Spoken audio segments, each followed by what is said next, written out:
வணக்கம். ஆகாஷ்வாணி புதுச்சேரி செய்திச் சுருக்கம் வாசிப்பவர் தெரேசா ஆரோக்கியதாஸ்.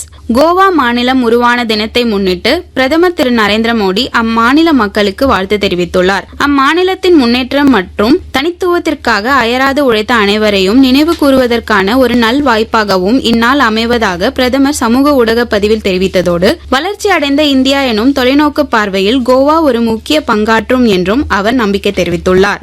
மறு வேலைவாய்ப்பு பெற்றிடாத மற்றும் வருமான வரி செலுத்துவோர் பட்டியலில் இடம்பெறாத முன்னாள் ராணுவ வீரர்கள் மற்றும் முன்னாள் ராணுவ வீரர்களின் விதவைகள் தங்கள் குழந்தைகளின் பள்ளி மற்றும் கல்லூரி படிப்பிற்கான உதவித்தொகையை பெறுவதற்கு விண்ணப்பிக்கலாம் என்று புதுச்சேரியில் உள்ள முப்படை நலத்துறை தெரிவித்துள்ளது.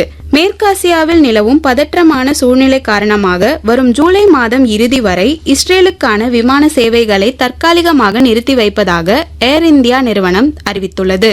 பிரதமர் திரு நரேந்திர மோடி நாட்டு மக்களுடன் தமது எண்ணங்களை பகிர்ந்து கொள்ளும் 134வது மன் கி பாத் என்னும் மனதின் குரல் நிகழ்ச்சி ஆகாஷ்வாணியில் நாளை காலை 11 மணிக்கு ஒலிபரப்பாக உள்ளது. இந்நிகழ்ச்சி ஆகாஷ்வாணி மற்றும் தூர்தர்ஷனின் அனைத்து அலைவரிசைகளிலும் AIR செய்தி வலைதளத்திலும் நியூஸ் ஆன் ஏர் மொபைல் செயலியிலும் ஒலிபரப்ப கேட்கலாம்.